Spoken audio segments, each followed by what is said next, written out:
Salam ýaşlar, efirde täze tolkun gepleşigi. Pragda studiyada siz bilen men Sehra. Şunkı gepleşigimizde internet ahlaga täsir ýetirýärmi diýen soragy türkmenistanda ýaşlaryň berjek jogabyny eşdirer. Öňümüzdäki 10 minutyň dowamında studiyada siz bilen men Sehra bolaryn. Täze tolkun gepleşigimizde başlaýar.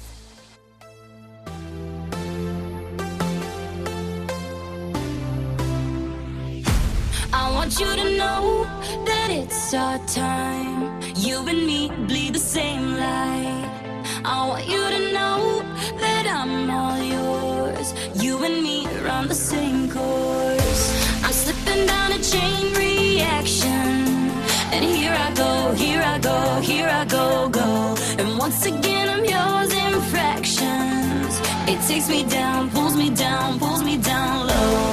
Honey, it's raining tonight, but storms always have the night, have the night.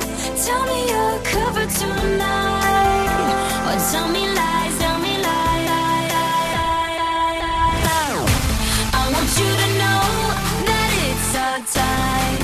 You and me bleed the same light.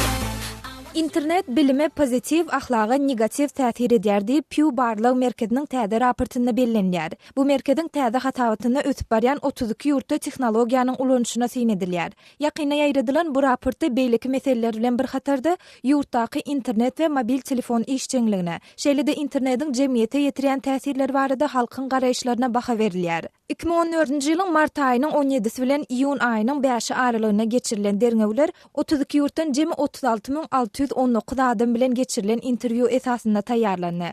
Eýse internet ahlaga täsir ýetirýärmi? Şunky ýaşlar gepleşigimizde bu soragy ýokary bilimli Türkiýede dowam etdirýän türkmenistanly ýaşlar Aýjahyn we Maksat jogap berýär. Diňdoşlar gepleşigimizde hoş geldiňiz. Hoş bulduk. Aýjahyn we Maksat, mälim bolýary soňky döwürde internetden peýdalanmaýan ýaşlaryň sany az bolsa gerek. Siz internetden nähili ýylykda we näme maksatlar üçin peýdalanýarsyňyz? İnternetten girýän internetde menen girýän ilkilenen ýerden turamda da şu habarlary, gazetlary, jurnallary hemmesini internetden okuyan.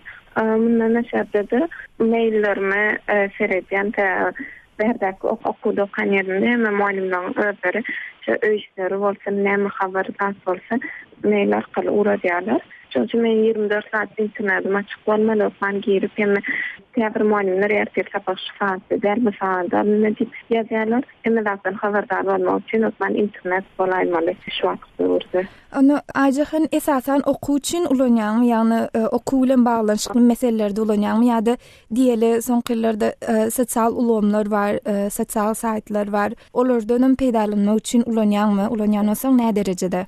Ama evet olardan peýdalanýan, mysal üçin Facebook'da sen giremok, ýöne girmäme juralýan sebäbi Facebook'da öz klasymyň bir gruppasy bar. Şu gruppada ýene erhili maglumatlar paýlaşylýar. Şonçun atman gününe bir kıyada girip seredip çıkayan näme ýazalypdyr, näme goýulypdyr diýip. Bundan başga daşary ýurtda okaýan klasdaşlarymyň ýaşlarla habarlaşmak üçin ýene sosial saytlara girip şolardan habar almak üçin gurlaşmak üçin girip durýarlar. Sağ ol Aýjahyn. Maksat sen nähili ýyglykda internetden peýdalanýan we nähili maksatlar üçin peýdalanýan?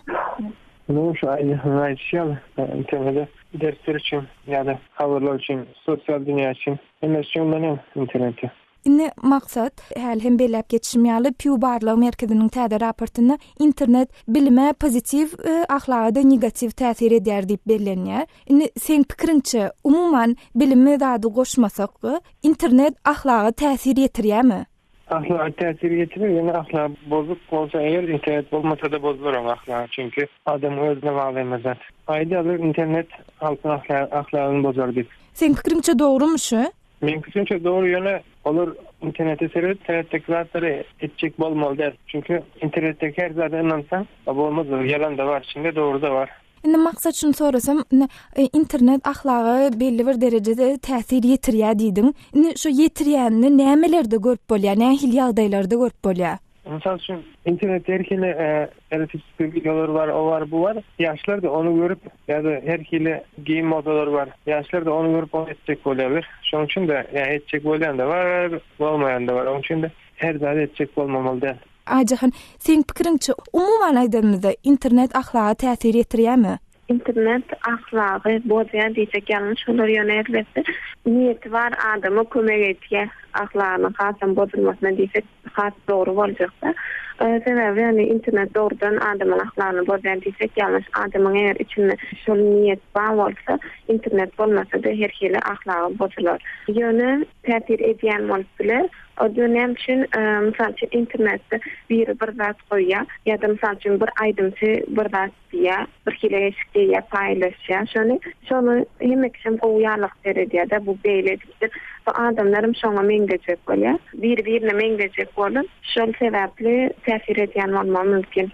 Sen pikiriňçe nähil ýagdaýlarda, nähil şertlerde görünýär şu internetin ýaşlaryň ýa-da umuman adamlaryň ahlagyny täsir etdirýändigini nähil şertlerde görüp bolýar.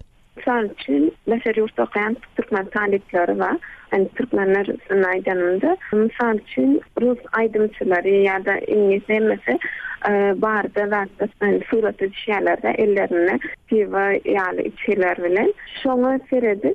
Türkmen ayları misal için bir yerde şu içseler, içmeseler ellerine piva alıp suratı düş koyarlar. Yani şurada ahlakı tesir ediyenler hani.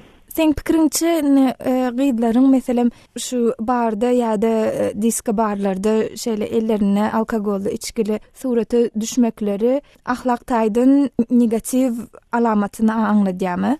Yok, yani misal için diyelim, o aýdlar men öňden tanayan aýdlarym, bular ýaly böyle hareketler edecek aýdlarda, yani şeýle şerýurda ödüp, şerýur taklarymy görüp, her kişi şeýle suratlar goýýar, olaryň şolar ýaly suratı ýaly, şeýden seredlerini erwet gözülen keredilýärde, şoňçy.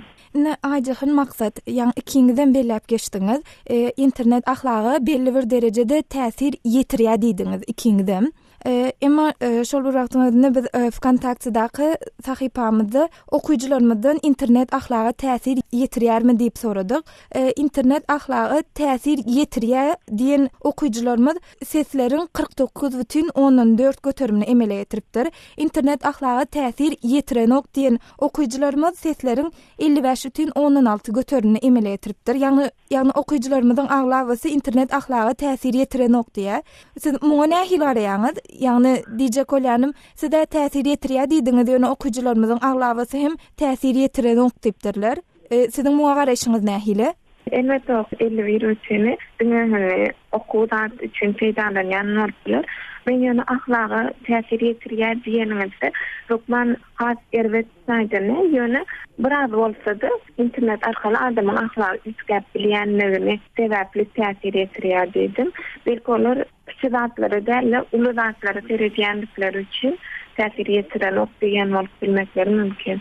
Sağ ol Ajahan, maksat sen bu barada näme pikirde? Men ýetirýär diýmekdim, şunu ýetirýär diýdim. Ahlak bozuk bolsa, internet bolmasa da bozulur onun ahlak. Çünkü adamı özüne bağlı diýdim, dogry diými? Internette seretsen her hil zat var. Her hil video var ya da her hil surat var. Men şu manyda etjek boldum ahlak täsir etdirişine. Maksat Ajahan, gepleşigimizde gatnaşyp beren gurulmaňyz üçin köp sag bolun. Ýaşlar internet ahlagy täsir ýetirýärmi diýen tema boýunça ýokary bilimli Türkiýede dowam etdirýän türkmensanly ýaşlar Ajahan we maksat bilen geçiren söhbetdeşligimizi dinlediňiz. Deňdoşlar, siziň pikiriňizçe internet ahlagy täsir ýetirýärmi? Bu baradaky garaşlaryňyzy, bellikleriňizi biziň bilen paýlaşyň. Biziň metbuat email belisi gmail.com email adresimde haturadyň. Şeýle-de biziň bilen Facebook we Twitter sosial ulamlar arkaly hem habarlaşyp bilersiňiz. Bu ulamlarda bizi gözlegi bölümine täze tokun ýazyp tap bilersiňiz. Deňdoşlar, gepleşigimizden ahirine ýaşlara degişli ýene bir maglumaty siziň bilen paýlaşmakçy. Düýbi Amerikanyň Birleşen Ştatlaryna ýerleşen Central Asia Fellowship, ýagny Merkezi Aziýa arkadaşlygy atly okuw programmasy 2015-nji ýylyň güýdki mewsumi üçin Türkmenistandan we Merkezi Aziýanyň beýleki ýurtlaryndan ardalary 1-nji aprele çenli kabul edýär. Programma kabul edilen türkmensanly ýaşlar 2015-nji ýylyň awgust aýynyň 1-inden dekabr aýynyň 31-ne çenli Birleşen Ştatlarda bolarlar we olara her aý 3000 Amerikan dollary möçürine stipendiýa berler. Bu okuw programmasy barada dolurak maglumaty centralasiaprogram.org web sahypasyndan tap bilersiňiz. Deňdoşlar, şunuň bilen şu epdeki ýaşlar gepleşigimiziň hem soňuna ýetdik. Öňmüdäki epdäniň şenbe güni täze topluny duşýan çak hoş.